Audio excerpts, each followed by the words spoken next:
We also think it's really good to have a change of clothes. So if you have the temperature wrong. So I'm Brock. And I'm Becky.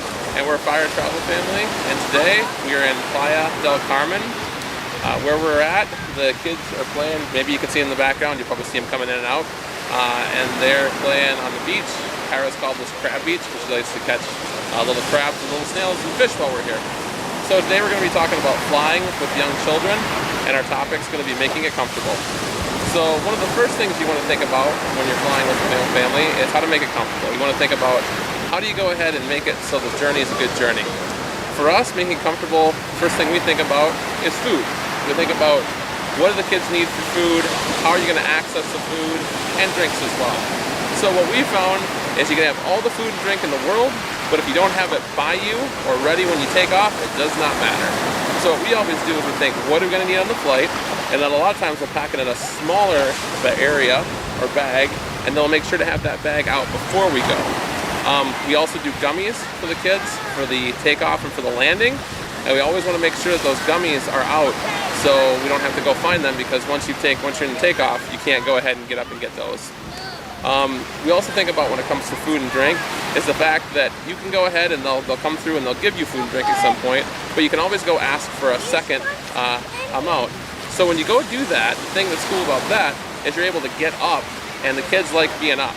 So it's a chance for them to stretch their legs, get out of their seat, move around, and you can ask for that. We've found just about every time we've asked for second food or drink, we've gotten it from staff. Yep. The next tip is emotional comfort. So we allow the kids to bring a total of 3 items. So for example, Kyra has 2 blankets and 1 stuffed animal, but Verity has 2 stuffed animals and 1 blanket. The stuffed animals also have to be small. We don't allow them to bring large ones. So when you get on the plane too, the thing is you can take those out right away, so that way you can have them for when you take off, and keep the stuff close by you. We also like to board the plane early. And that allows us to get our stuff in the overhead bins by us, and allows us to also talk to the kids. Love to have the pictures taken with the captains or be able to see them. So if we board early, we can usually ask the flight attendants if the kids can see the pilots, and they'll usually say yes. Each airline is different for when it lets you board. Some let you board right away in some of the first groups. Some let you board in like the 5th group. It just depends on which airline you're on for that. So you can check with each airline. We also know some people don't like boarding early. They want to stay off the plane as long as they can, and they have their reasons for that. But we found it works really well for us to board early. The next topic is thinking about physical comfort. So here we're thinking about heat and cold. So think about, are your kids warm, cold, kind of where's that at? You want to think about what clothes they're wearing. If they're going to be sleeping overnight, they could want jammies. That could be something they want, or pajamas. That would be an option. We also think it's really good to have a change of clothes.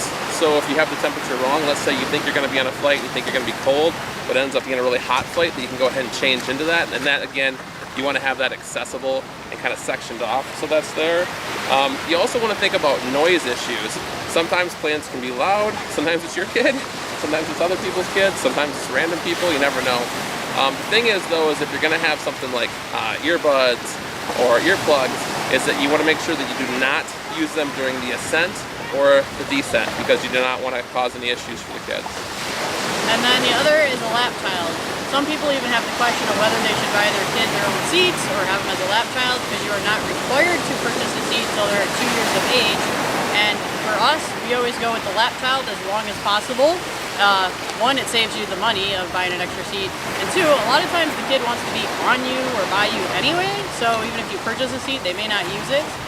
So with the lap child, you do get an extra lap belt that attaches into your seat belt, and that's how they stay like buckled in and safe. And you have to choose which parents the kid is going to be the lap child for, because they will put that lap child on your ticket. So usually the mom, probably, but in our case it's always me. So and then you can still breastfeed while you have the lap child. So I mean, while they're buckled in, there's enough room in their seat belts and stuff to just kind of turn them sideways and still have access to be able to do that. And then just think of what would make them comfortable when they're in your lap when you're on the flight. So it might be their blankets or animals. I mean, it might be a snack or a bottle or a drink or something. So just have whatever you need for when the kid is in your lap right by you as well. Yeah, so that's making it comfortable when you're traveling with small children. One of the things that we have as well is this is one of the videos we're doing. We have a blog where we went ahead and have 10 tips for traveling with young kids. And this is, I think, number 7. Should double check. Yeah, number 7. Make it comfortable. We'll be also doing other videos for that, but you can check out the blog post that has all the information for flying with young children. Thanks.